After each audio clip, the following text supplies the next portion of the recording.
audio there is muted as well, so I don't really know why that would happen. Okay. And yeah, that'll be the attempt. Okay. And then I'll just have to reformat this overlay another day. For sure.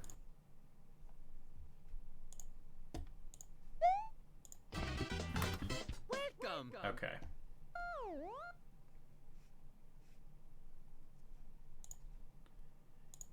All right, so if anyone can help us out with the audio real quick, that would be lovely. And then if it works, that's great. We'll proceed. If not, then stream's not happening. So. Okay, so should I just say I'm smoke? waiting to see if anyone's actually in the chat. Alright.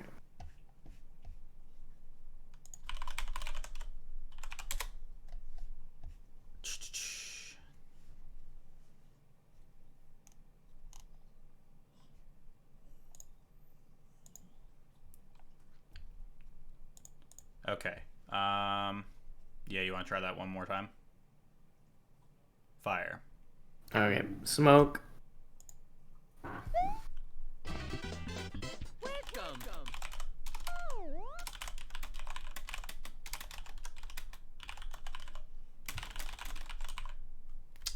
Yeah, we're still desynced, unfortunately. So I'm gonna just set up the oh.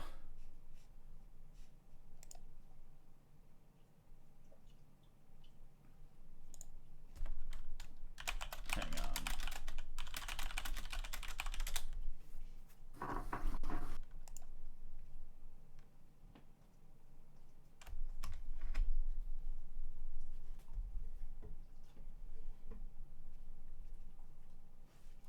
No, what are you doing?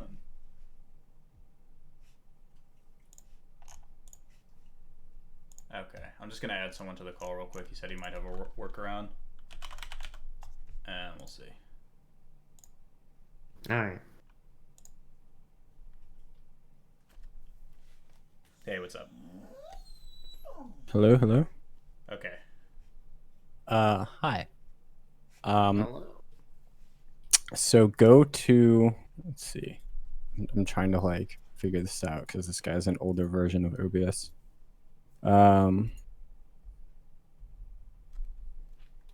Okay, so go to the Yeah, we did desktop, this, I think. audio on the mixer, mixer, and then disable and then enhancements. oh, did you? No, so go to desktop audio just on the mixer, and then just click on the and it should I'm say on like device and then use device speakers for me. timestamps. Do you see that? Do you have use where would device that be? timestamps checked? It should be right under the device. I'll send a picture. In sound settings? So it's interesting. Yeah, hold on. Yeah. So yeah, so you just have, can you screen share real quick? Is that possible? Thanks. Sorry. Okay, let's see. What is your OBS? Okay, yeah. No, just go to the normal Streamlabs. All right, and then do you see? Whoa.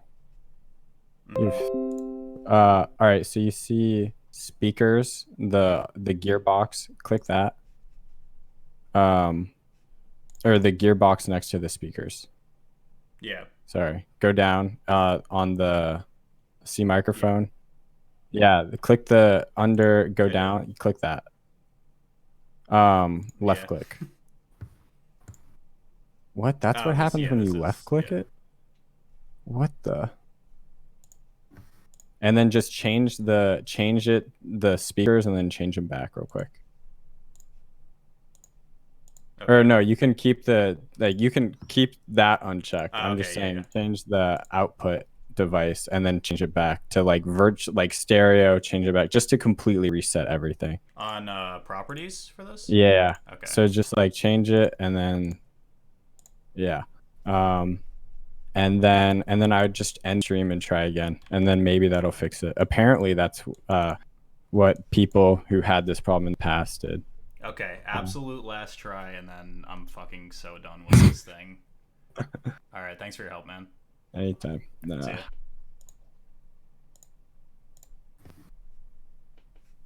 All right, we're back up. Hello. Let me know.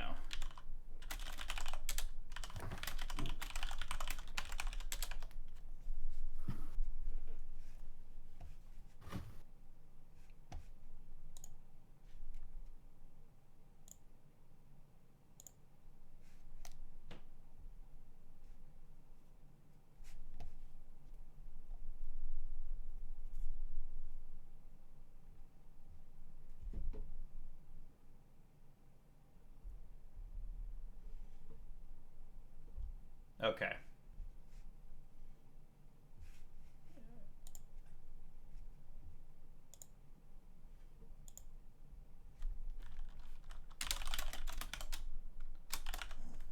All right, last try. You want to do smoke, and then I'll do fire? Okay. All right. Smoke. Fire.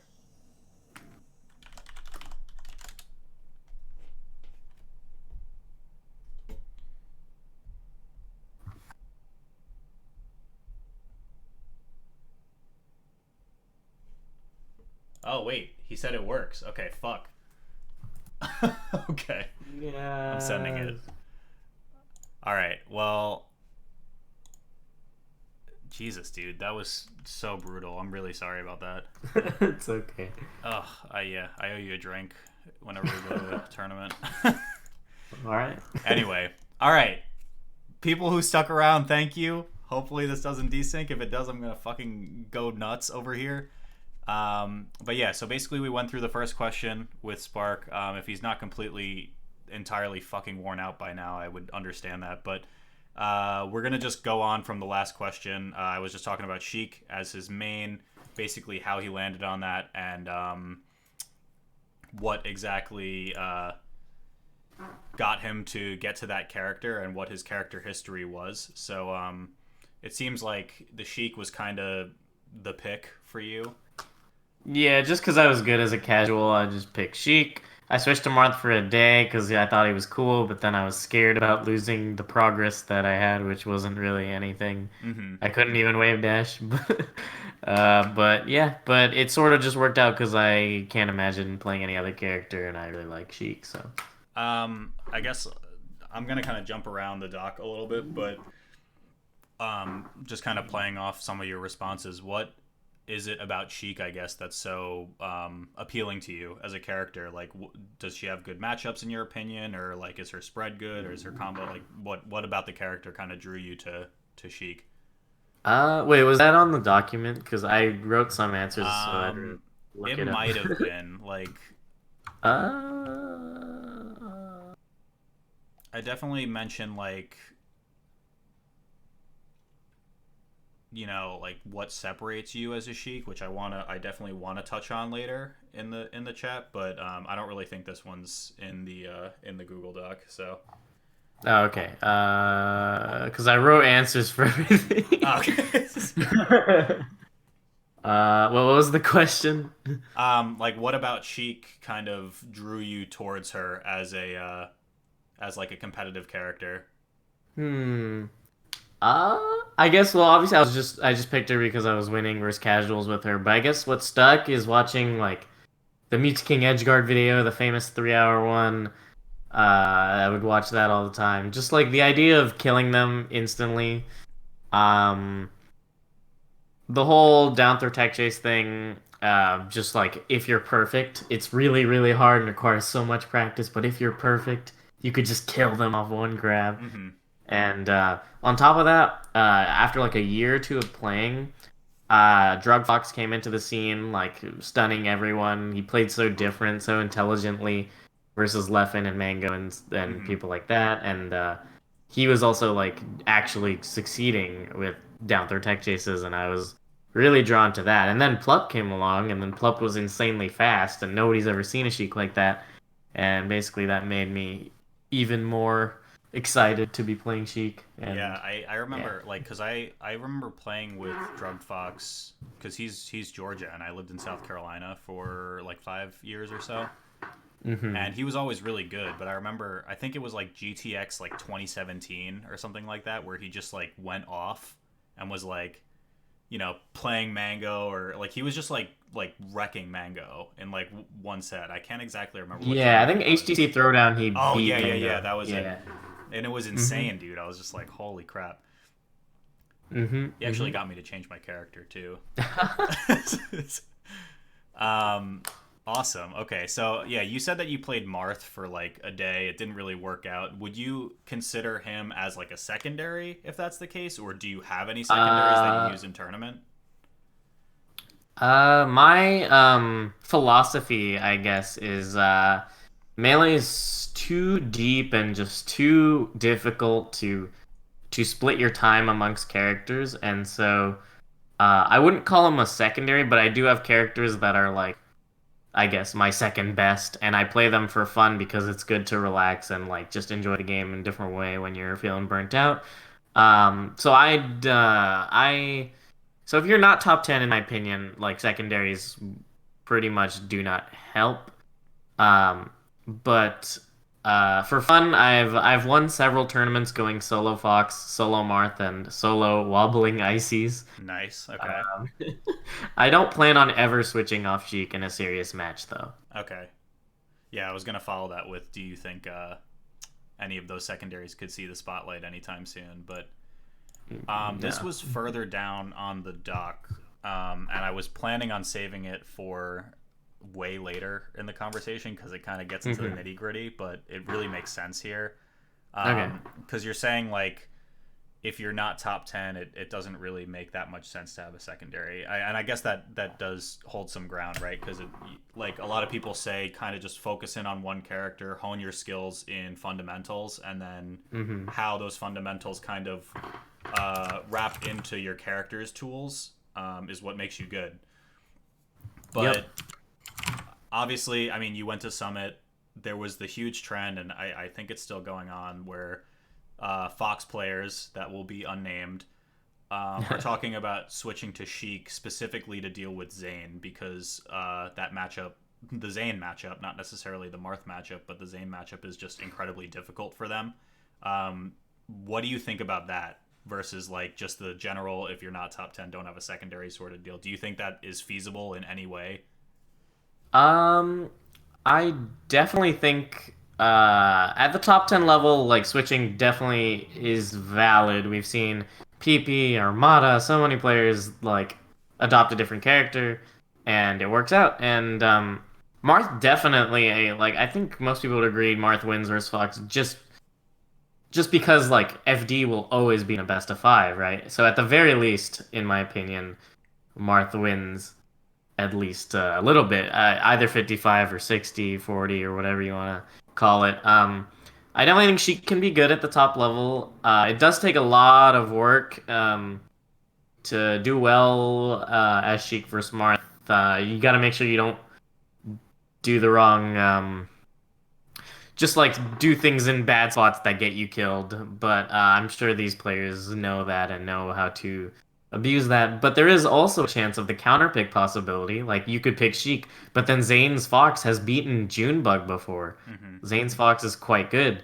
And not to name names, but said Fox players who my Fox has done very well against their Sheiks. So I mean, Yeah, I'm sure if we're gonna see any sort of like enormous shift like that, it's gonna take a while just to mhm. develop the knowledge really. And I don't like personally, I don't know if a lot of players would want to just have like the pocket, like people have the pocket pick for HBox because it's almost necessary at this point. I don't know if people feel like they're at that level that they need the pocket pick for Zane, or if they think that they can get it done with their Mhm. character. And that's like not a diss to Zane whatsoever. Like they're obviously really Yeah. incredible players, but I don't know if having like a Marth player saying like I need the pocket Sheik for this Marth is if we're at that level yet, and maybe we will be soon. I'm not sure. Yeah, maybe it'd be cool to see. I do think Sheik is very good against Marth. Um, at Summit, I saw Drug Fox's Sheik do very well versus Zane in friendly matches, and according to him, he says Sheik, it's a pretty good matchup for Sheik, even if she doesn't win the needle mix-up game, and even like if she guesses right on if they're gonna shield or not, and gets a bunch of needles, basically. And even if you do guess right, then it just becomes even better. And so, yeah, I think Sheik is pretty good against Marth. So I guess kind of piggybacking off of that, in general, like what do you think makes Sheik a good character, and like where would she fall on your own personal tier list? Because there's also been a lot of talk about that since people really haven't, people have been kind of like formulating their own tier lists recently. Um, as for the tier list, I think Sheik is the best character in the game. Most people do not agree with me, Really? but Yeah. yeah. I think she's extremely powerful in neutral because of her drift mix-ups, playing reactively, her dash dance when used with foxtrots combined with dashing out of crouch to have a basically limitless dash dance range. Platform movement, as Plup's already shown, and devastating punish game once reaction tech chasing and GIMP flowcharts are mastered. Mm-hmm. And I think she goes even with Fox and Puff because I think she wins neutral solidly versus Puff. And although the punish game is brutal, like Puff clearly surpasses Sheik in the punish game, um, it's sort of like Ices where you're like avoid this, and this, and just you can do that as long as you've practiced enough. You can avoid these things, and then a lot of that never comes to fruition on Puff's end. And I think she solidly beats Ices. Drug Fox agrees with me on this, but most people do not agree. But I believe I've proven it. I've beaten every Ices, except for I want to say Chudat and Bananas. I played each of them once. Okay. I think Chudat was like 3 years ago, but I think Sheik beats Falco, Falcon, Marth, and Peach, and I think she destroys the rest of the cast. And I think Fox is the second best character because his overall matchup spread and reversals cause him to be slightly better than Marth and Puff. And I do think he loses to Marth.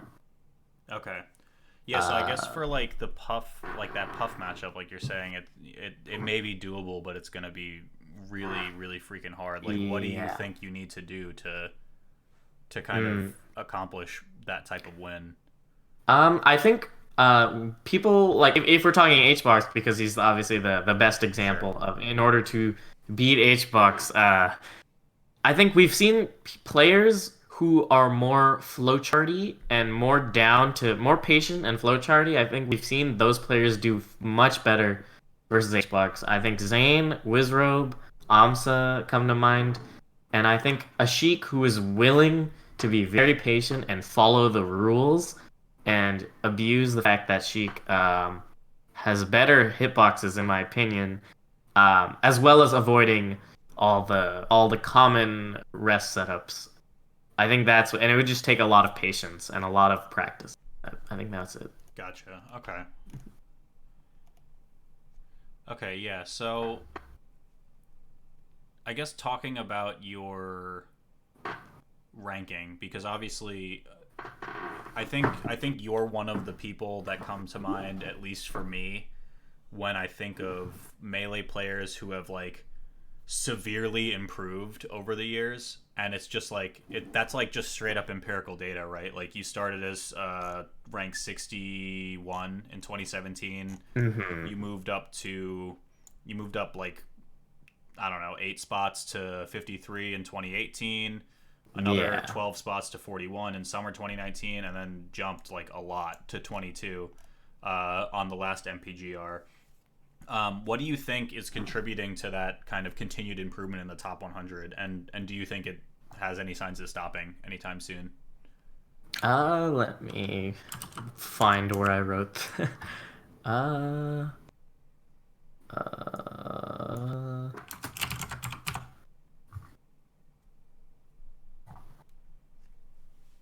where did I write that?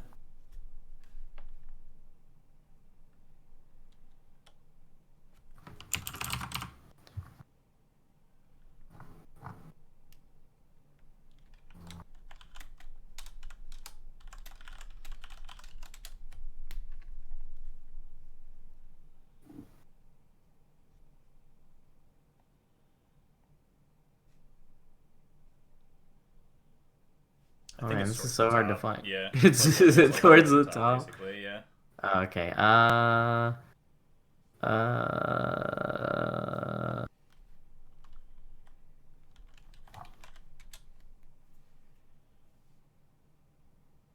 Oh, okay. Wait. So it's the question was I moved the ranks a Yeah, substantial yeah. What amount. do What you do I think is think is kind of contributing? Okay. contributing to that Um, improvement? I would say my improvement is largely attributed to drug fox lessons that I've been taking. Ooh, okay. I used to do 4 a month. Now because of school I'm doing 2 a month, but hopefully soon I can get back to four. But basically he tells me a lot of good information where usually it's reacting in neutral, where I jumped the gun because I was just trying to read him, Mm-hmm. but I could have just reacted, been like, okay, he did this, and I can just use my eyes and be like, well, he did this, so the option I chose doesn't make sense. Mm-hmm. And on top of other things like, oh, you double jump here, that's bad. You should punish this way. When you throw him off the stage, this is really good for gimping this option, blah, blah, blah. So Sammy lessons are really important. Grinding tournaments, just grinding a ton of tournaments, basically anytime I could, and using the losses I get from those tournaments as fuel to force myself to analyze. Mm-hmm. And on top of that, grinding tech skill and punishes a ton because I think I'm lucky in that I actually kind of enjoy grinding tech skill because just trying to get it perfect feels good. Mm-hmm. You know, just trying to get it down feels really just it's just a very rewarding feeling. And grinding tournaments never really felt like work because it's fun. And on top of that, I have this little rectangle device that records. I use to record all my matches, my tourney matches, my money matches, Okay. my friendly matches. I upload them all on my YouTube channel, and I just analyze. So that way I have a lot more ammunition to analyze, and also analyze with Sammy during my lessons. And I guess that's it. Just having a positive mindset. I never really get angry or blame anything other than myself for my losses, and that's about it. Yeah, I think having like the ability to just see yourself at high volume playing, like being able to record yourself constantly, is really important. Um, Hmm. because, like you said, it gives you a ton of resources to just look through and figure out like chronologically also like, hey, I was making this mistake like last month, let's say, but now I'm not. But now I'm doing this actually instead. Is there a way I can do this, that, and the other thing better than the solution that I have the last time I tried to fix this problem? It's really cool just to kind of see Hmm. like that type of progression because you're literally recording everything. I think that's awesome. Yeah. Just looking at it as like ammunition. Yeah, for sure. It's like, yeah. Um, so I guess what do you consider key components to winning as Sheik? Like what kind of things are you looking out for when you're playing someone as Sheik? And like you just said, I guess when you're recording all those matches, what do you look for um, after the fact, like when you're recording or things that you might have missed? I guess it's different from Spaceys to not Spaceys, but versus Spaceys, reading their movement and making it hurt tremendously when you do. So when you grab them and you're not near the ledge, you got to make it hurt either with reaction tech chasing or with reads. Most common read is up smash. The worst outcome though is to choose to reaction tech chase and then fail and then get shined, which leads to a devastating combo. Mm-hmm. And gimps are also very important. Um, yeah, as long if you can read their movement and you make it very hurt, you make it hurt tremendously when you do. It's just that's just it. Sure. Yeah. And whereas non-spacies, I would say knowing the proper risk reward options in neutral. I guess that applies to spacies too, but basically, um, so even if I were to the decision I chose to make didn't pan out, it's I don't get punished too hard, or it's very hard to punish me, even if it doesn't work out, Mm-hmm. basically. And abusing needles, shield pressure, stage presence, and Sheik's absurd hitboxes and follow ups to minimize them getting their main combo starters. So Sure. Yeah, so I mean, you went to Summit, as many of the people in chat are aware of. I'm sure that was an awesome experience. I guess kind of tell us like how it felt, kind of being at Summit. I know your Twitter name right now is kind of throwing some shade at one of the brackets. But what was the experience of Summit like compared to like your traditional tournament? Because again, it is an invitational. It's high profile matches and you get a ton of practice there. I know like you literally just said you played against Drug Fox a lot, which was great. You got to play against, the top 10 easily, which is also really good practice, and you get to just work with them basically for multiple days in a row. So, kind of run me through what that was like. yeah, it was awesome. It really was a wonderful experience. It was actually surprisingly laid back for how much was on the line, but like the entire environment's super laid back. But the pressure once you step into that eerie, silent room, that hit me like a truck. Like that was, it's so different. You go upstairs and it's just like nobody's here. Mm-hmm. It's kind of crazy. It's like how people like soundproof, like booths for League of Legends and stuff like that. Yeah. That's insane to me. I don't know. Yeah, it's just so different. And but yeah, I loved it so much that I'm really motivated to keep practicing, so hopefully I can come back someday. I did get to play a lot of top 10 players, just got a ton of practice, ton of games, and I'm really grateful for the experience. And yeah, it was what's funny is I had to play hacks on Sunday and he was just down to play friendlies for like 2 hours right before. It was pretty funny. That's awesome. I was just watching like random clips of him for like a video I might be working on too. He's like so hilarious, dude. It's so funny. Yeah. Yeah, he's really He funny. calls what was it, the Sammy singles, he called it Flat Earth. It's like he just goes, this game mode is Flat Earth. I was like, oh shit. I had a bad time with Sammy singles, I'll be honest. Yeah? It looked Yeah, like really fun to me, honestly. Like, I had think to it's a play good Leffen format. immediately, and then like I have no needles because it's one stock matches, and I Oh just yeah, that sucks and it was all on actually. Yoshi's, which like the ceiling's really low. I got like one game, and then well, I didn't get the game. I basically had it in my opinion, but then Randall and Shy Guys came out at the exact same time, and then I couldn't get the back air, and then he just killed me. It I was sucks. so I Oh my was so god. sad. And then the next day I had to play Leffen in actual bracket, and I was like, Oh, that's brutal. Yeah, the double trouble, man. Holy shit. okay. Jeez. And I don't even want to talk about swag bracket. Oh my god. Yeah, we'll just leave that to your Twitter, I Yeah. guess. It's just Yeah, go to my Twitter if you want to see. It's about- all right. Okay, yeah. So I guess bringing it back to the ranking. So there's only 4 Sheik players listed, whether they're Sheik solo mains like Face Roll and Swedish, or not even Swedish. I guess he plays Peach a little bit, but there's 4 people that list Sheik on their character sheet who are ranked above you, and that's Plup, Mewtwo King, Face Roll, and Swedish Delight. You being the 5th one at rank 22. What do you think separates you from those Sheik players who are above you? Like, do you think you have a different play style compared to them, or I guess what exactly brought you to that rank that you're at right now? Oh, so is the question like what's different between all of us compared to lower rank Sheik players, or is it a question like what's the difference between me and the people above me? I'm definitely gonna ask both of those, but right now it would be kind of what's the different, like, what do you think is different between you and those Sheiks who are above you? Oh, I would say um they sort of all have their thing where like Plup has lightning fast movement and decision making as well as probably better gimps than me. My gimp game is lacking, I think, compared to all of these players actually. Um, Mewtwo King is extremely difficult to hit, and his he doesn't get reversaled ever because he sort of just does not even bother with the reaction tech chase, which honestly can be a strength because there is no opportunity to get reversaled on. Mm-hmm.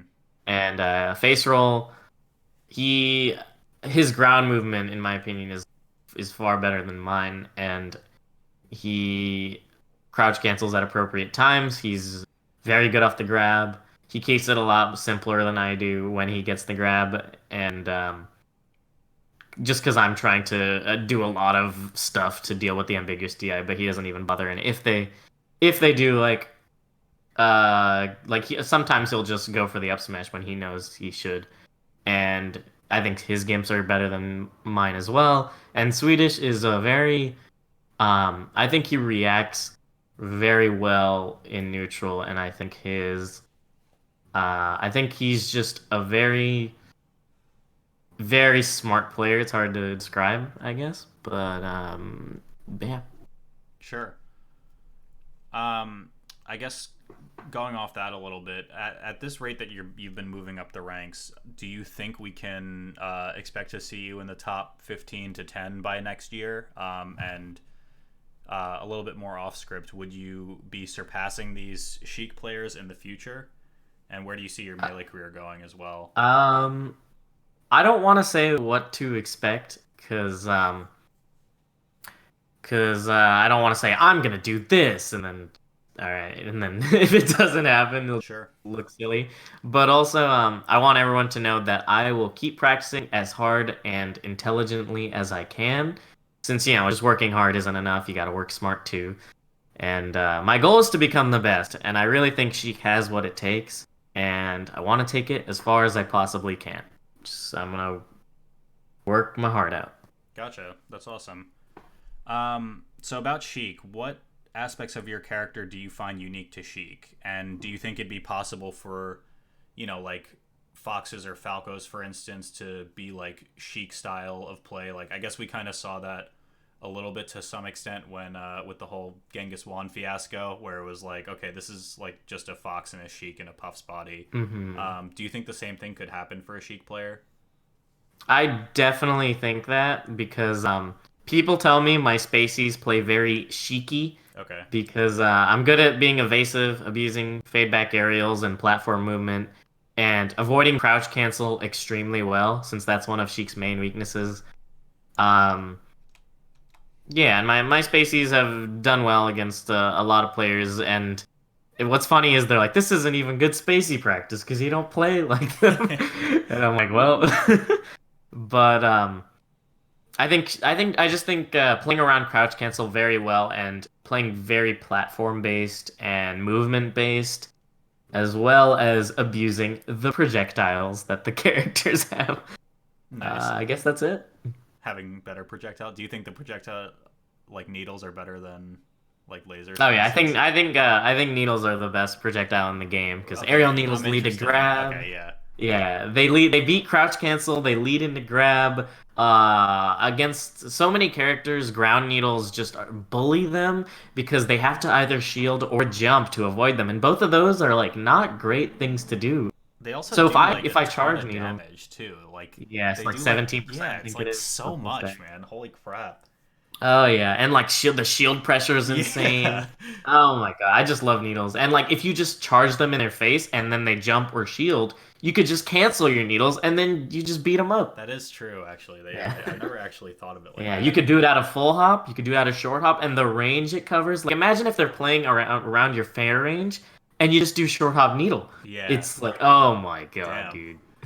Yeah, there was a guy, I doubt he's watching right now, but if he is, that's hilarious. But back in South Carolina, he was like a brand new player for the most part, and he played Sheik, and it was so like unbelievably fucking tilting to play against him because he would just stand on like it was like playing teams with team attack off. Like he would stand on one side of like FD and just charge standing needles all day.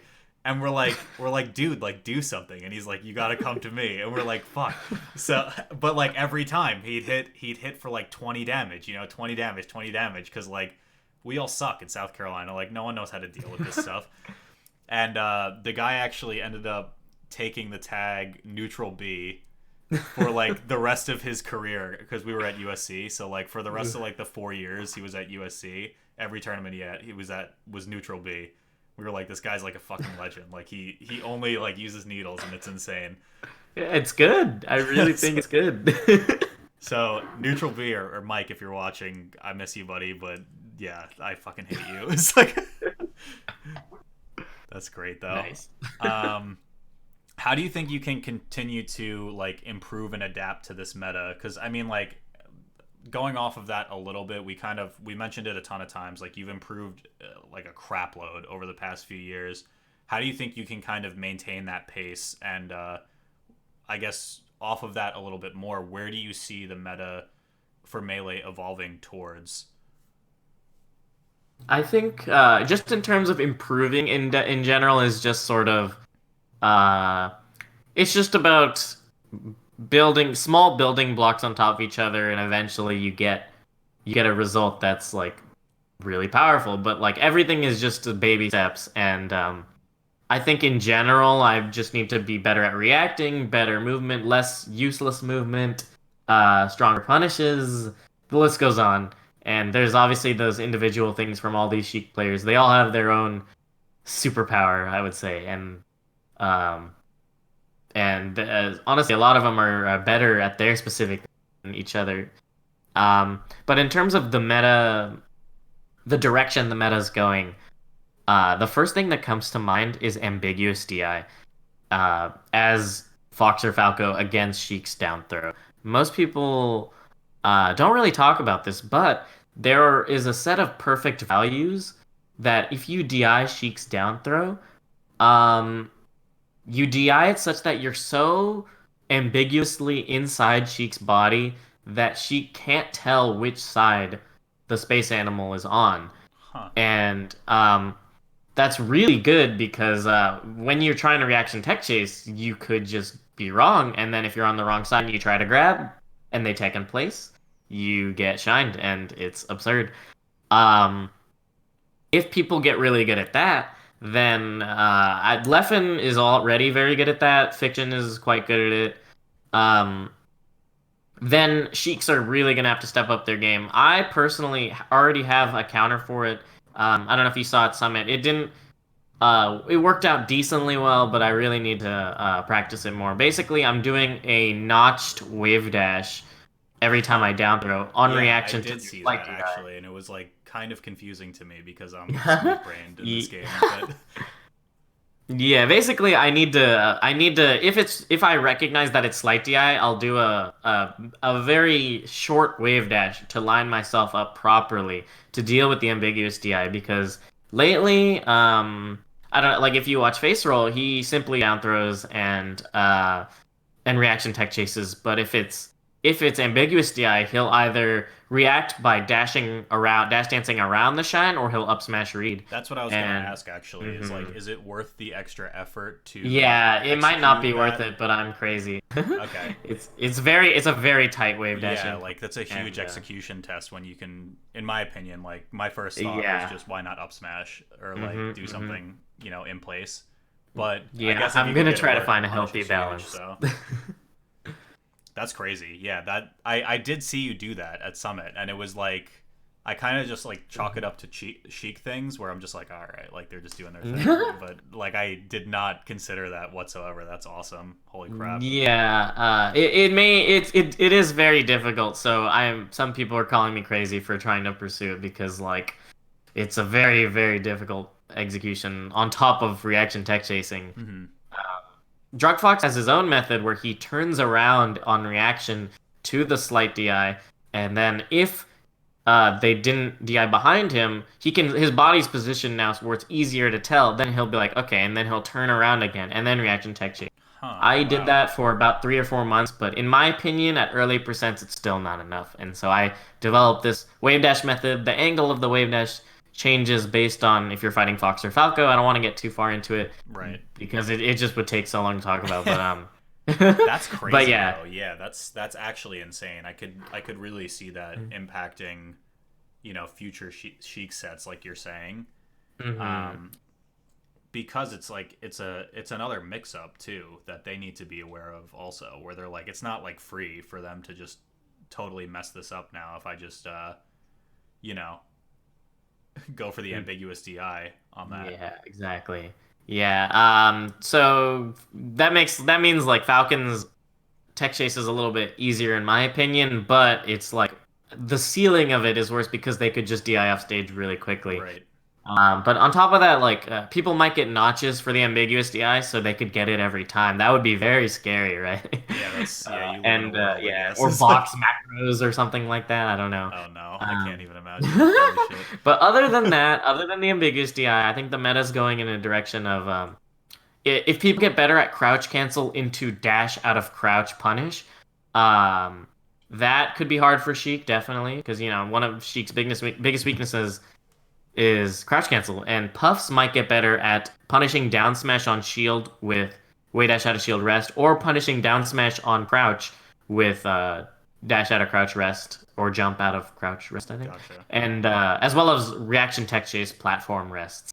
And I'm gonna experiment with down throw DIs and also obviously not down smashing Puff, and then spacing aerials and using aerial needles to beat the crouch cancel. So that's that. Sweet. Yeah, that was a great answer. Wow. Thanks. Yeah, I was not expecting the grab specifically to be like so I guess polarizing in the future potentially. But that's cool. Yeah. I'm really interested to see how that goes. I guess aside from like these execution tests, which might just be like absolutely ridiculous, for instance, what do you think holds your character back? Actually, wait, I have another message from here. Ventus is asking in the chat, and this is kind of relevant to this last question, so I'm gonna just ask it right now instead of waiting until the end. But he's saying, does trying hard things like this new wave dash method help to keep the game interesting for you? Like, is adding that challenge what keeps you like interested in the game? I wouldn't say it's the defining factor of what keeps me in the game because honestly, competing and getting better and learning is all great.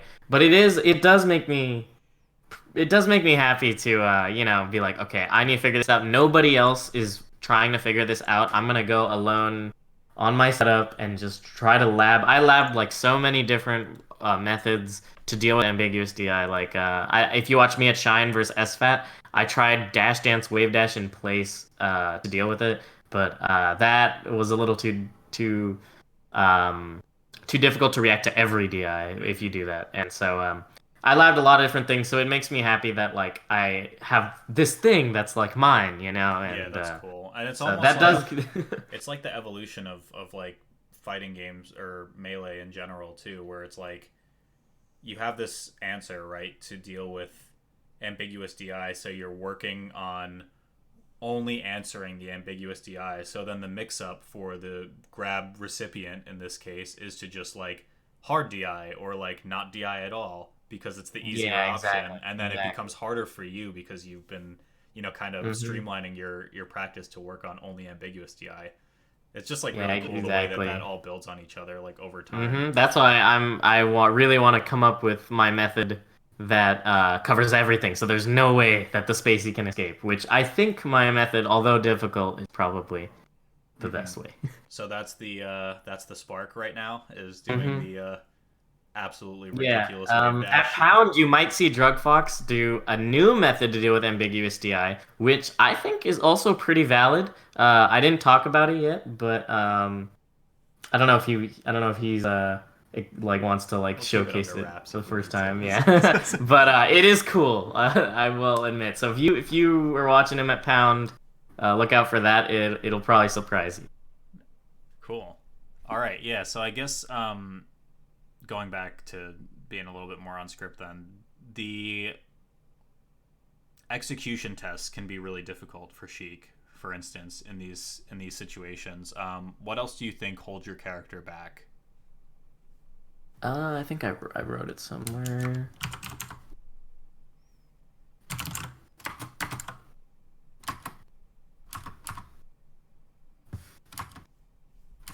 Okay, there. Like I said, I do think Sheik is the best character in the game, but she doesn't have that one thing. I don't know if you know what I mean, but like Fox, like he can kill you extremely early with an offstage 9 or an up air at early percent or an up smash, just at very low percent. Falco has the downer and ridiculous lasers. Martha has ridiculous grab and extreme disjoint along with the dare. Peach has the down smash, the turnips, like hits like a truck. Falcon has extreme speed, the stomps, the ridiculous follow-ups. If he predicts you correctly, Puff has back air, rest, crouch. Ices have extreme high reward, low risk grab that just leads to death. So Sheik, I guess, has the brutal down throw, has insanely good hitboxes, but I don't think there's that one thing where it's like, wow, she just got the thing and then I died. Now, obviously, like gimps are powerful, down throw's powerful, but it's not like, oh, I just got shined. It's hard to explain, but yeah, I kind of see also her as obviously like a catch-all almost, in that like she does a lot of things really well, but she doesn't do a lot of things like exceptionally great compared to like the characters that you've given, where it's like you can put her side to side with like Marth, and it's like, okay, she doesn't have disjoints like you're saying, or Fox, it's like he doesn't have like a frame one invincible bullshit option, like all this stuff like that. So she like does all of these things really well, but she has to work for it all the time. In my opinion, she's a jack of all trades, though. She has so many superpowers, but she doesn't have like one extreme superpower. Yeah, it's like the way I feel about like Doc, because it's just like a budget Sheik, where it's just like I have to just work for everything like really, really hard to get everything work. Yeah, that makes sense. And on top of that, just crouch cancel is very good against Sheik. I guess other than that, like what holds Sheik back, I guess that's it. Just ambiguous DI, Jigglypuff, and Icy are probably the biggest things. Do you think the Sheik fair could be the? I guess Psalmist is saying it as like an X factor for the character. Yeah, that's true. It's either the fair or the down throw, where everything leads to fair. That's what's really funny. She has like 9 moves. Yeah. So fair. like her power is like linking moves, but it like it's all great when you get like a 20-hit combo, but or when you reaction tech chase 10 times in a row, but you still don't get the kill. It's just that's a bad feeling. And then you die like the 9th time you mess up, and you're like, oh, guess I'm dead. Like that meme of that guy. It's like, guess I'll die. Guess I'll die.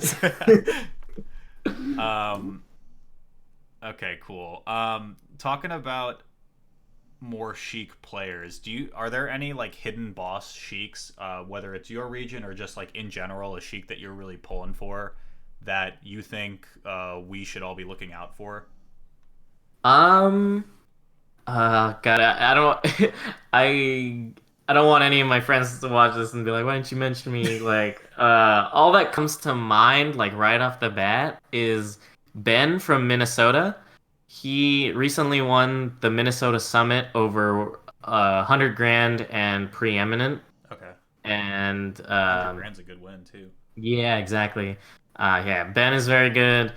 Fizz recently beat Gatsu at Genesis and Panda recently, and I think took Fat Goku to Game 5. And I had a tight set with Fizz. I think I won 3-1, but there was a game he had, and I won because I kicked him with Zelda. Wait, is this Fizz Colorado Fizz? Yes, I believe Fizz so. Wiggle?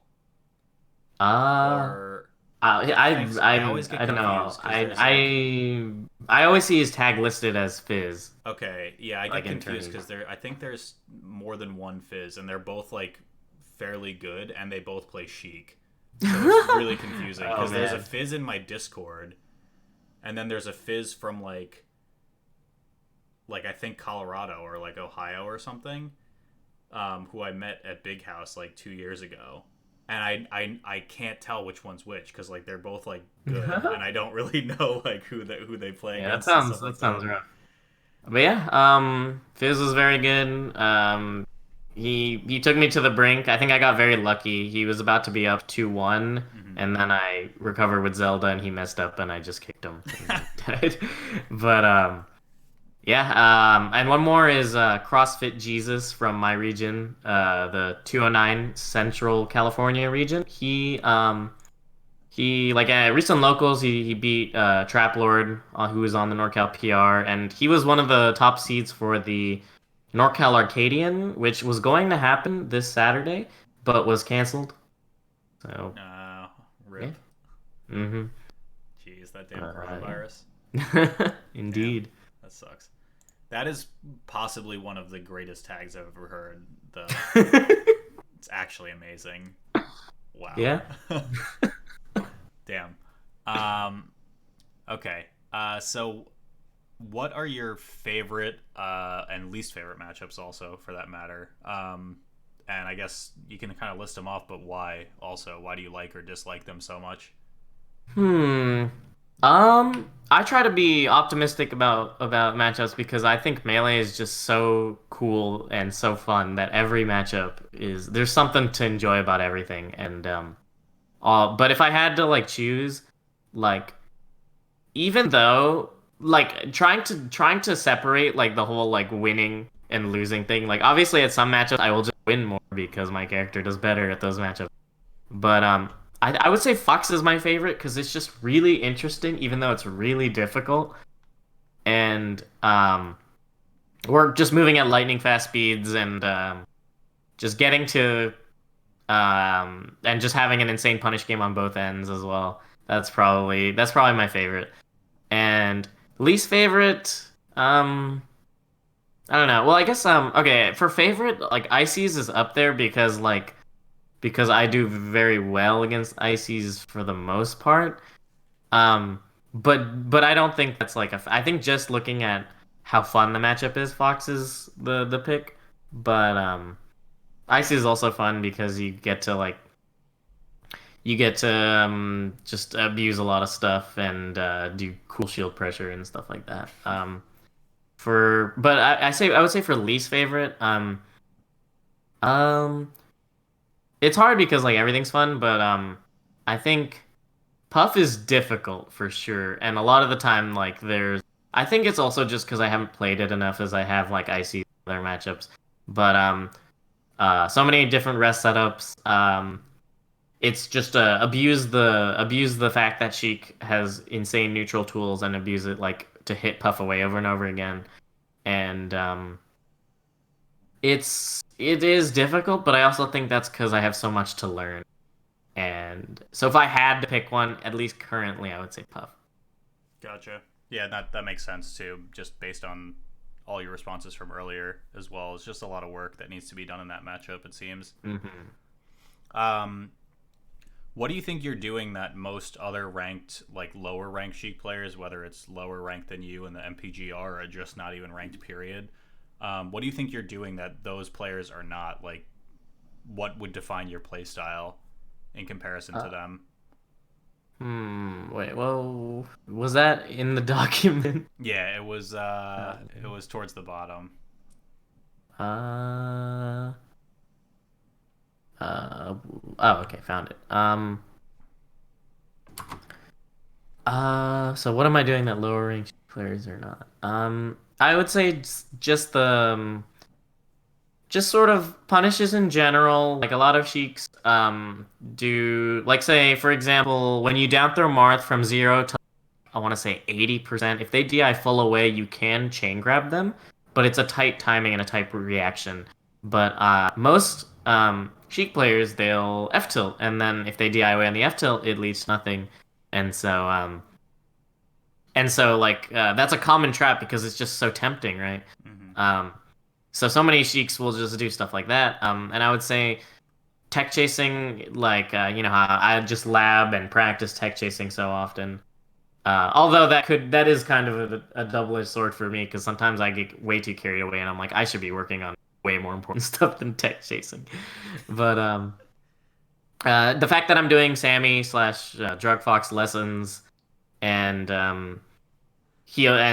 basically in every lesson he's telling me to react during my move instead of guessing. And what I mean by that is say like say 2 or 3 years ago, every time I would jump, I would already have in my head what I'm gonna do. I would already be like, okay, I'm gonna jump and I'm gonna do a fair. And so I would jump and then I would fair. But instead, I can just jump and then look at my opponent after I jump, and then make a decision after that. Mm-hmm. And so, just trying to implement reaction points throughout every single possible facet of my neutral stuff.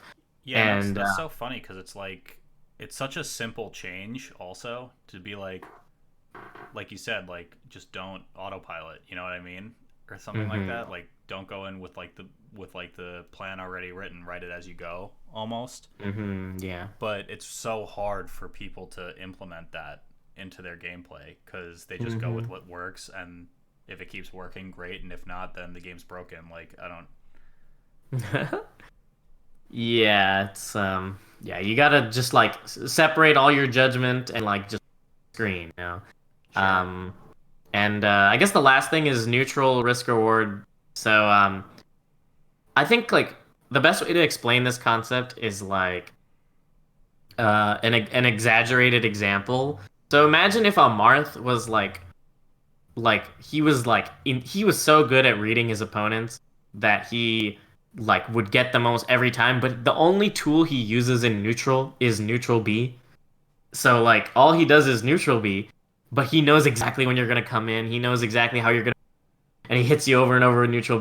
But then that one time that he doesn't guess like where you're gonna go, then and like you're a Fox player, let's say, then the game is even because you just hit him with neutral Bs that don't lead to much, Mm-hmm.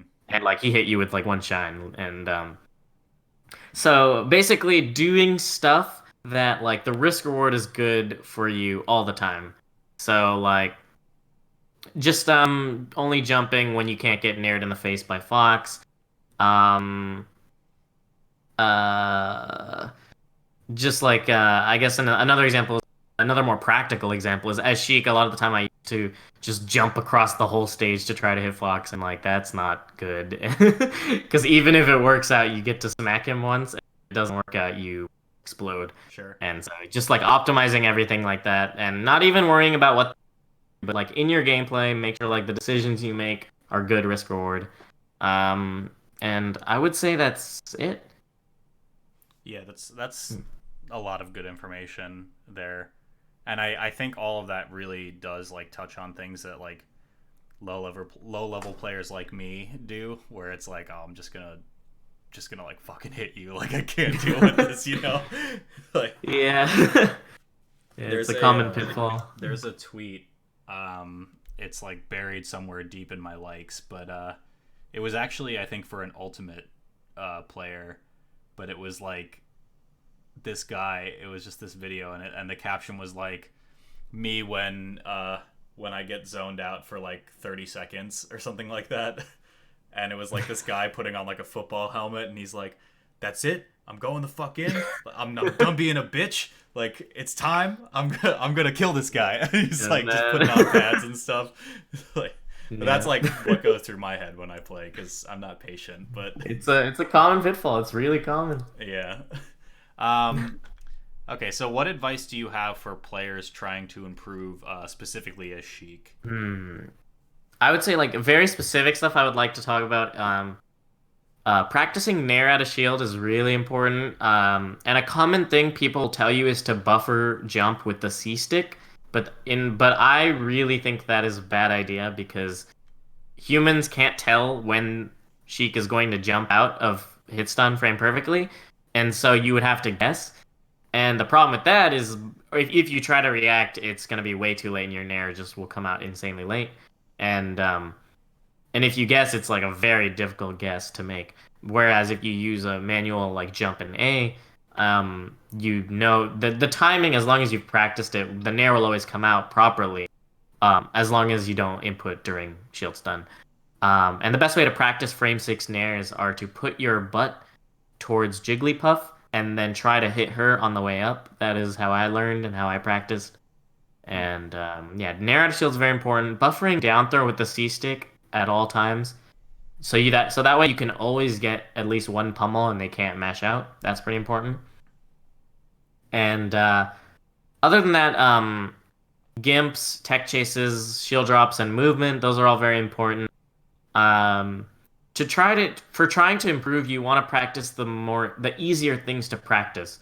and the more important things. Because punish game, in my opinion, is far more important than neutral when trying to improve. Because even if someone has like Armada's level of neutral game, if their punish isn't good, like it's just not gonna work out no matter what, and against someone whose punish is good. Sure. So yeah, I I guess feel that's like it. that's something I struggle with when I play because I'll watch people when I play and kind of like understand the neutral, but then I get frustrated because I'm like, why the fuck are you going for this like sort of stuff in neutral? But it works for them at the same time, so I'm like, okay, I can't really be mad because I'm getting hit by this stuff and it's working, but like it's just not how I envision like traditional neutral, and my punish definitely does struggle as a result because I'm working hard to try to like figure out what's going on in neutral, and then I don't actually get the stocks eventually. So that's good advice for Yeah, sure. it's a common pitfall because like I think the other day I went to a tournament. A newer player asked me how to improve, and I told him I was playing him with Fox, and I told him he was saying a lot of neutral stuff, and I was trying to explain to him you see, I feel like you should focus far more on punish game because and tech skill and movement because you grabbed me, you beat me in neutral, and then I killed you for it. Right. Yeah, Because it's you like down threw so me, and then I killed you with the spot touch shine. it's such an easy thing to misunderstand also because and it's like one of the things that people intuitively know is like I know how to hit people, but like when you get to the higher level, it's like I feel like people shift that mentality to like not I know how to hit people really good, like I know how to like not get hit really good or like, outplay my opponent with like my enormous brain and that's how I'm going to beat them. But in all Yeah. reality, like if you just hit them really good, then Yeah. you win the game Yeah, I'll be eventually. honest. When I was improving, a lot of people called me brain dead, and like I got to NorCal PR level being like that. Like I would be a down throw machine, a gimp machine, insane tech skill. My neutral game was only developed subconsciously through playing tons of net Sure. play, and it worked out. I was beating like tons of like top 100 players even every now and then, and like a lot of people on the NorCal PR. And Yeah, but a lot absolutely. of floaties would be like, dude, this guy doesn't even have a brain. Yeah, But that it was but like that's the best way to improve because like you'll never really know if you're like outplaying them or like very well if your punish is just not there. And yeah, I guess one more thing I forgot to mention to improve a Sheik. It's just a random fact, but or two random facts. Um if a Marth grabs you at early percent, they'll try to a lot of time they'll try to up throw up tilt. You can buffer tap jump with the control stick. It's like a 4 frame window. If you tap up during the last 4 frames of hit stun, it'll buffer and you'll just do a frame perfect jump out of hit stun, and then you can always get out. And at top level, this is actually a little bit scary. It's like a 50-50 because if they read you and don't up tilt, they can kill you. But it's very difficult for Marths, and you can, and almost every Marth, if I know they're a little rough against Sheik, I will just jump out of their up there every time, fall with needle, and then grab them, and so basically they win neutral and then I kill for it. gotcha. And the other thing is CC grab. A lot of people surprisingly don't know this, but if you push Z while crouching, you'll down tilt. So you need to push shield A after crouch canceling or jump cancel grab. And yeah. Hmm. Also for jabs, if you shield grab and hold diagonal down for stick and spam A, that will option select defeat any like jab that someone will do on your shield. Wow. Yeah, So okay. yeah. Yeah, that's actually super useful. So yeah. Okay, yeah, and you kind of mentioned it briefly with that local that you said you went to the other day, but do you have any kind of general advice for people that are just trying to improve at all, like in any capacity, not necessarily just as Sheik? I have like a little chart. Basically, the order of priority, in my opinion, to getting good at melee is tech skill, then punish game, then DI, then neutral game. And tech skill is the most important. Like, just make sure you can move like insanely fast without even thinking about it. Just move as fluidly as you want. Then punish. Make sure like practice on CPUs and whatnot. And those two things, my DI and neutral were very bad, but in my opinion, but it probably wasn't as bad as I'm as I'm insulting myself for. But like I only focused on tech skill and punish game, and I was able to get to a very high level just doing that. And so, in my opinion, they're far more important just to getting the foundation started for your gameplay. Because in my opinion, learning neutral first and not having tech skill even or punish like it just won't work out because like you'll flub, you won't be able to get the hits in because you'll mess up your movement. Or even if you have tech skill, if you can get the grab or get the punish, but you don't punish very well, it's just you won't be able to see improvement. Even if you are improving and outplaying your opponent, you won't be able to see it. Sure. And I guess other than that, there's the tap jump buffering out of hit stun. You can also fast fall. It also has a buffer window. Similarly to jumping, you just flick the stick down and you'll buffer out of hit stun.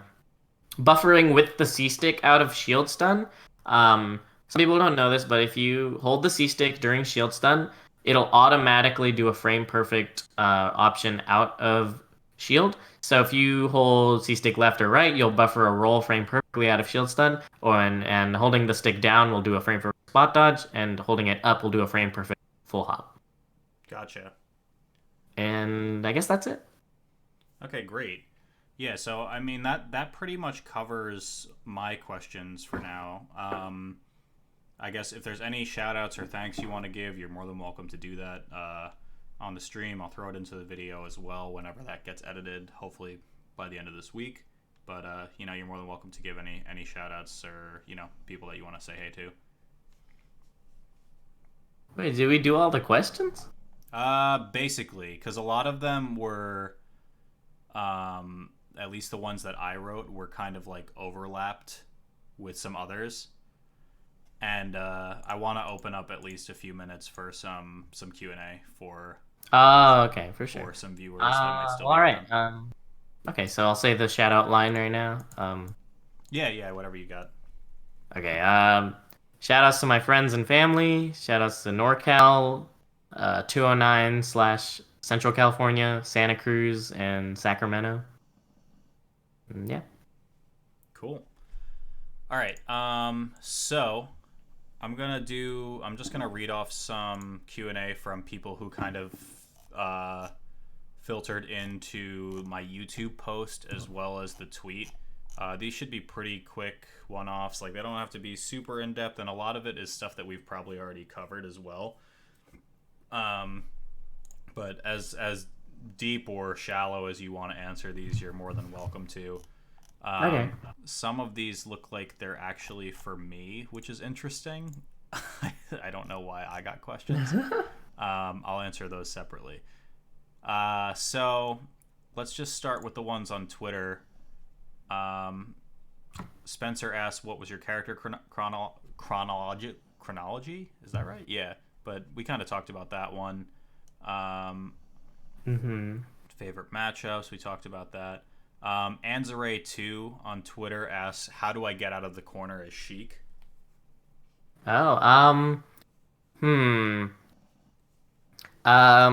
Platforms are often used to reposition, and I think doing maybe a waveland in place or just a regular waveland onto a platform, you can then do something after it. You can either shield, which is obviously like this option. Then you have shield drop options or wave dash out of shield options. You can dash dance on the platform and then shield drop, like just to like if they try to chase you, you can just dash away from them and shield drop, and you have all these mix-ups, right? Platforms are very good for repositioning. You can obviously roll, but if they're predicting or expecting that, they can beat you up for it.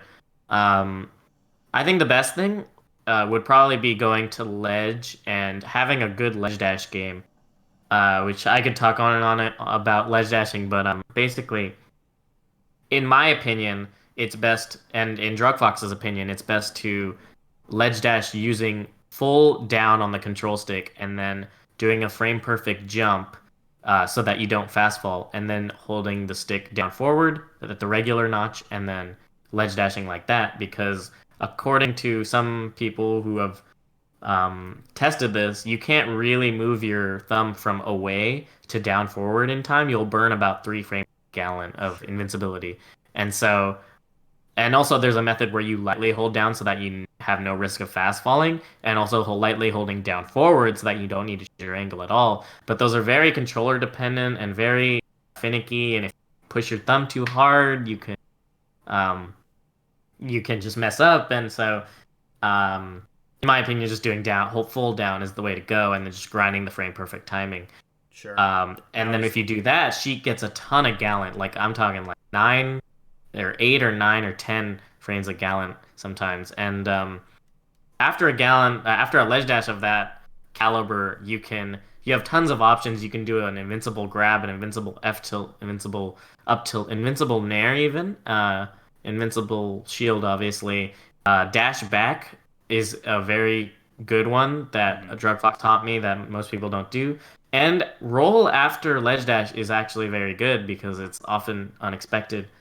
And yeah, I guess that's it. Full hop nair is also very good. Now, is that methodology for like, full hold down into the first notch? Is that just for Sheik, or can the same thing be applied to any character? I believe it's best with every character, but honestly, for Fox, he gets so much gallant from ledge dashing that he can probably afford to just do an away ledge dash. And honestly, I haven't checked exactly for every character, but I'm not sure if who dies and who doesn't if you're a frame off on the fast fall. Like if you fast fall for one frame and do the ledge dash timing, which characters die, I'm not sure. Sure. And so I think Sheik might just die as well. But yeah, I mean the reason I'm asking is because I do down into I do basically your way. Yeah. But I just kind of intuitively did it that way. I couldn't figure out how to do the away into. Yeah, away might be good for Fox just because I think he gets like 13 gallant at best. So burning 3 frames isn't a big deal because 10 is still phenomenal, right? And also you get rid of any risk, or at least most risk of killing yourself. Yeah, so... I kill myself all the time when I play Fox, so that's why I guess that's the reason. So, but yeah. Okay. Yeah. So Twitter user Delicious Falcon. Oh, he's in my Discord. Actually, he's dope. He tweeted, "I'm gonna be real. Spark went completely over my head in 2018. How did he get so well known in just 1 year?" Do you have an answer for that? I don't know. I guess getting well known isn't really my goal. I just want to get better at Melee, so I guess it just happened. I guess probably because of maybe Smash Camp where I beat Amsa and Mango. Westball's at the Smash Camp before that, and I guess I don't know. Sure. We got Lear Jamie asks, if you are 100% confident that you have a read during the reaction tech chase, should you risk it for the biscuit? I suppose it depends on the stage and the percent, because if you read say they're gonna roll instead of tech in place or mistech, and you're predicting that they're going to roll, you can chase it. But the problem is if they don't and they do a tech in place, then you probably get shined because you're not prepared. So reading a roll, you don't really have a good way of doing that unless you just dash towards one of the 2 rolls, but covering both as a read is a little difficult. And on top of that, at early percent, even if you read a tech in place, say you up smash a tech in place at I don't know, anywhere from 0 to under 31%, if you up smash, they can hold down and tech in place shine on your up smash, and then they can wave shine you. Sure. So you probably can't up smash them then, which really is rough because yeah. And so risking it at that percent is even if you know where they're going to tech, you don't have a reliable way of punishing them for it at that percent. Gotcha. Sometimes at if it's not a big stage, it also can be rough for a follow-up. So yeah. Gotcha. I guess in a similar vein, Kala on Twitter was asking, how do you practice tech chases? Okay, so I go to Uncle Punch, I go to combo training. If I'm feeling like I really need to grind this out, I change it to slight DI towards, and that varies between basically very good slight DI, ambiguous DI values, Sheik, and I make it. Sometimes I grind it, and other times I don't. I just do random tech. I make sure it SDIs 100% of the time, no mash out, and there's one more thing. Oh yeah, when upon wake up, I set it to invincible because Shine is frame 1. So you want it to be like invincible frame 1. And so when you tech chase, if I have it set to tech in place only, that means I'm grinding out the rhythm because I want my brain to internalize the latest possible frame I can grab. Because if my rhythm is like, once I know exactly how much time Sheik has to grab as late as possible, then I won't be so panicked into jumping the gun early and messing it up because I know exactly how much time I have. Sure. And so I think that's something that most people don't practice, but like you really need to like get the hang of abusing every frame that you have for the tech in place and then making a decision only when you need to and not too early because otherwise you're just gonna freak yourself out and mess up. And then other than that, just set the tech pattern to random and then just practice tech chasing. And when they miss tech, I crouch and then try to um, uh, if they do regular get up after crouch or after a miss tech, I'll do jump cancel grab out of my crouch. If they do get up attack, I'll dash out of crouch, jump cancel grab. If they roll through me, I'll do dash back out of crouch, jump cancel grab. And if they roll away from me, I'll do dash forward out of crouch, boost grab. And that's basically it. Sometimes you can get away with jabbing. It's a little rough. It's easier, like it's much harder for Fox to SDI it than Falco and Falcon. Mm-hmm. But I guess that's it. Yeah. Yeah, crazy flowcharts all day. Also, like, really good to just like practice against the best possible option, right? So you can make sure that you're doing it perfectly every time. Mm-hmm. Unfortunately, Uncle Punch doesn't have if you have it set to random DI, but you can set it to always light DI, which is like good. Right. But yeah, it's a little rough in that regard. But yeah. Gotcha. Okay, so then moving over, there's a couple on Twitter that it doesn't seem like you're gonna answer, so I'm gonna skip them. Yeah, I think you know the ones that I'm talking about. Yeah, don't ask me.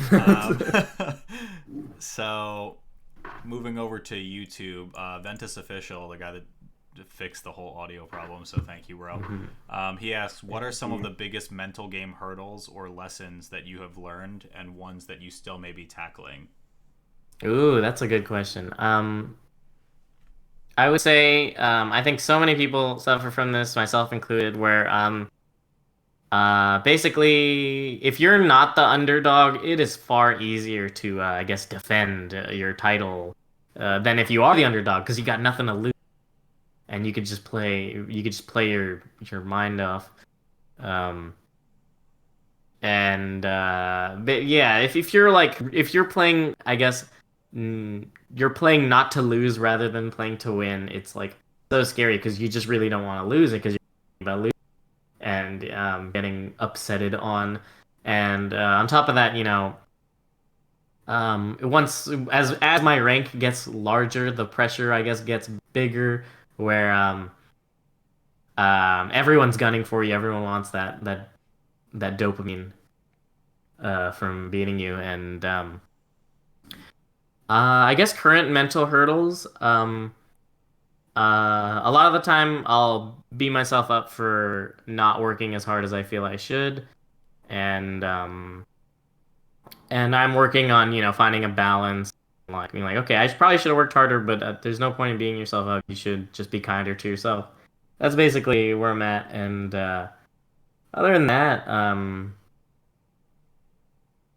I think I'm okay with mental hurdles, but obviously it's a challenge every time because there's always going to be pressure and there's always going to be like, especially if you're not the underdog, it's going to be harder to play well. That's a great question from Ventus. It's also kind of like it's like getting that ranking is a blessing and a curse, because it's like exactly it's real data that shows that you are good at the game, but it's putting a target on your back, and it's that added pressure of like, random 150th ranked player beats 22nd ranked player, for instance, and that's a big deal to everyone, including you. So it's tough. And just from like the sports psychology standpoint, I can see where that gets really difficult, and can potentially impact your ability to compete. But I think it's I think it's a good thing. Yeah, it's huge Yeah. motivation also. Like as long as hmm your mindset is geared that way. hmm Um, we have TKano or TKano. I don't know if I'm pronouncing that wrong. I apologize. He writes in thoughts on wobbling and its ban in the Smash World Tour. that's a good question too. Uh, unlike what a lot of people have been saying, I actually am sort of leaning towards not banning wobbling because although it's a low risk high reward option, I really feel like it's still a struggle for their character, and just the nature of the beast, they can pull a lot of upsets from it, but at the same time they get upsetted on by every icy slayer so often. And I feel like although from a spectator standpoint it is far better to ban wobbling just because it takes a very long time, um I really enjoy the challenge because I genuinely think Sheik wins, and I wouldn't want to win in that's just like, oh, their punish is worse. Although technically versus Sheik, the punish should still be the same because you can chain grab Sheik until you get close to the edge, and then once you get close, the handoff's no longer G, and then you can hand off and kill her. It's just a very difficult execution, Right. and um, although I do understand so many different standpoints, and yeah, I think banning in the Smash World Tour, like it definitely makes sense from a spectator standpoint. So, and it makes my life easier, so I'm not complaining. But yeah, Well, hopefully the yeah, coronavirus doesn't get to this too. yeah, Jeez. that would be rough. What's up, Falcon? We just asked your question in chat, so we'll have to go back into the VOD if you want to get your answer for that. I apologize if you didn't catch that. I'm getting a few questions from Ventus in the chat. This one actually is very similar to one that I got from Ann Warrior on YouTube. Ann Warrior is asking, how long did you play before you saw results? How often did you practice? Ventus asks, at what point in your Smash career did you start trying to lab or innovate on Sheik? Hmm. Um. So I started in January 2014. Um.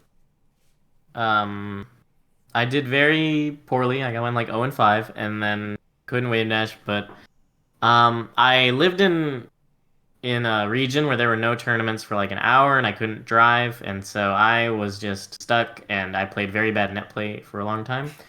Um, and wait, so the question was, I guess for Ann Warrior's question, it was how long did you play before you saw results, and how oh, often did you okay, yeah, practice? yeah. So I played, I guess like I didn't. What I was trying to say was I don't because I lived there. I went to like two tournaments, three tournaments a year for like the first 2 years, and I didn't see too many results. Like the first NorCal Arcadian was my first tournament where I did really like I just lost to everyone.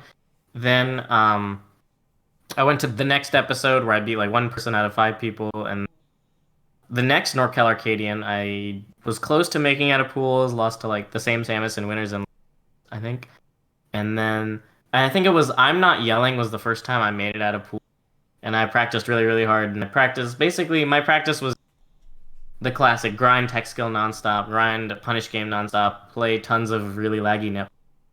Um, That's back in the and day. then yeah, and then I finally barely Mac D because he played Falco and I beat him like and and then I beat the other people in my pool, and I think I Hell lost yeah. to I forget who I lost to, who was the first seed, but I made a yeah, trailer for I'm that's Not when I Yelling first saw too. results, I guess. And then like the third Arcadian, the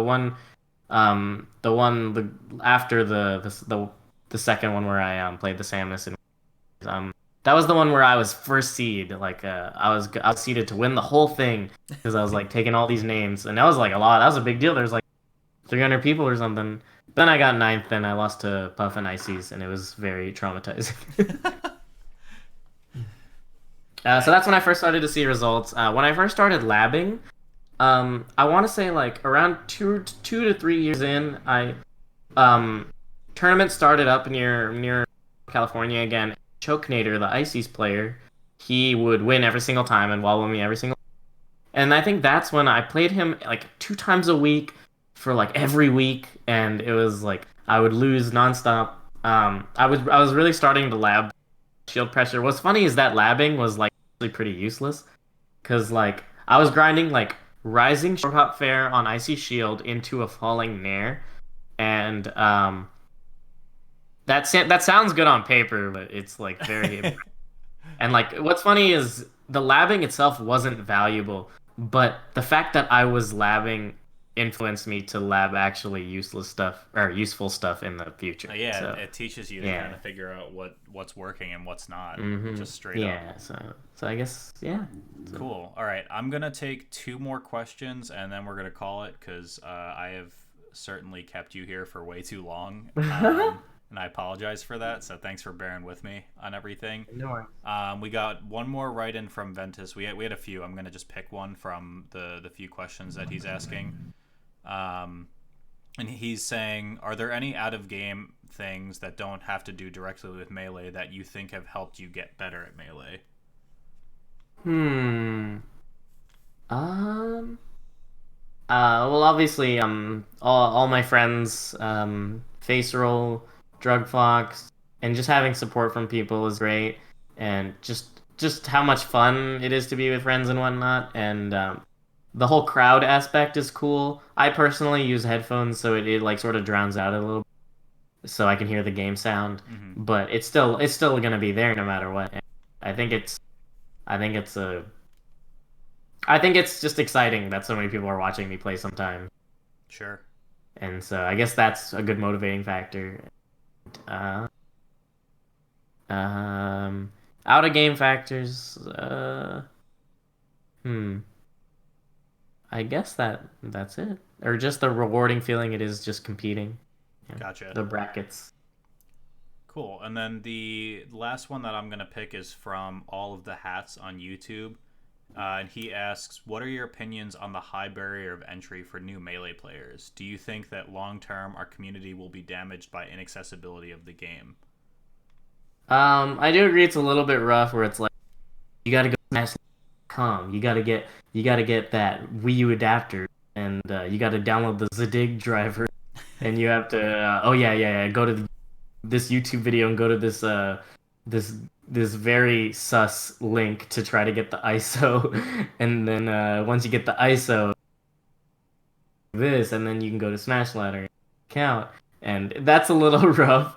And getting the game is also rough. Outside of that, you have to hack a Wii pretty much in order to practice it. Whereas Ultimate, you just buy Ultimate. It's so much better. I always thought it was so But- funny that like it was like a black market to find like the version 1 like IS or Yeah, 1.2 1.02. ISE. Yeah. It was like I like because You I got have like these- 7 different copies saved like on multiple computers now, so it's like I will never not have it. But like the fact that there was a world where like it was like finding oil, dude. Like you can't, it was just like Finding the so legendary rare, ISO. Yeah. Yeah. Yeah, I do think it's rough. I hope there's a way to make it better in the future. Um, but for now, I guess it is what it is. I have no idea like what we could do to possibly get better. Yeah, I mean, chiming Yeah. in my own answer to that a little bit, I think like the dawn of net play and the fact that it's improved so much over the years. I mean, even you said it before, where you were playing years ago when it just straight up sucked. Yeah. Like the fact that it's improved so much and has enabled a lot of people to be able to play without actually having to physically travel to tournaments, because that's a huge barrier to entry for them as well. Is really big, and it does bring new people into the game, albeit the game's still incredibly challenging and it's really tough to get good and it's really tough to find these options to practice and get better. But there's at least more than one way to get into the game now outside of just like going Yeah, to I love tournaments. netplay now. I think it's fun. And I guess the trade-off is it's harder to get in, net play is better than Ultimate's net play. I I mean, I'm not gonna say facts, but like, mean, I mean, the connection is just really nice. I mean, I admittedly turned off renewing my Ultimate Net Online account because I just didn't want to pay the $20 a year for it or whatever. Yeah, but I'm leaving mine on for Animal Crossing. Oh, true. Yeah, I should definitely. Yeah. Damn. Yeah. Jeez. You gotta add me, dude. Yeah, I'll I guess shoot me a DM with your name and I'll add you on the friends list. I haven't turned on my Wii U since like I haven't even downloaded Banjo yet. So Yeah, me either. it's like it's been a while. Yeah.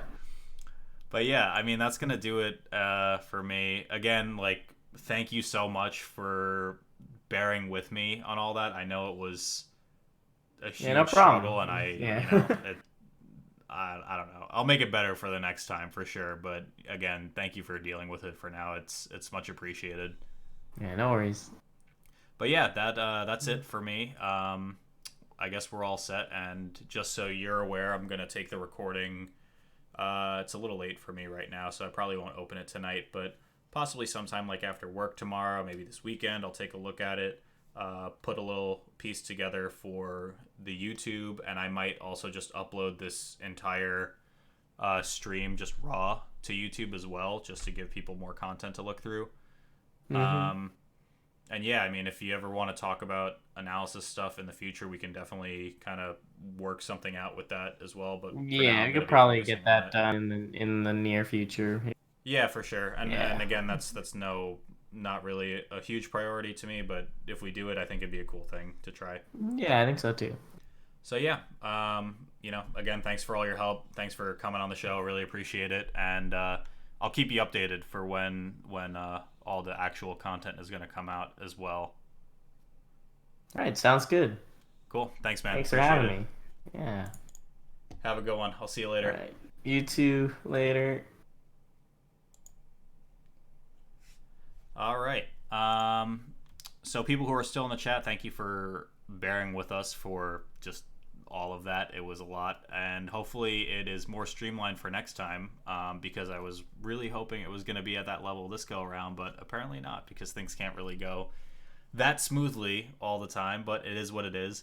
I'm going to bid you guys farewell, and I'll play some music from one of my good friends, Radar. You might know him on YouTube. He is a awesome Melee proponent of content on the channel. Most well known probably for his Micro and Macro Melee series, and he just made an album titled Brain Breaks, which is just like phenomenal. So gonna sign off for now. Again, this has been Turned Down for Walt. I was joined by Spark for On the Mic. Expect to see that episode coming out on the channel hopefully sometime by the end of this week or early next week. And yeah, leave you guys with some Brain Breaks by Radar. Thanks for watching.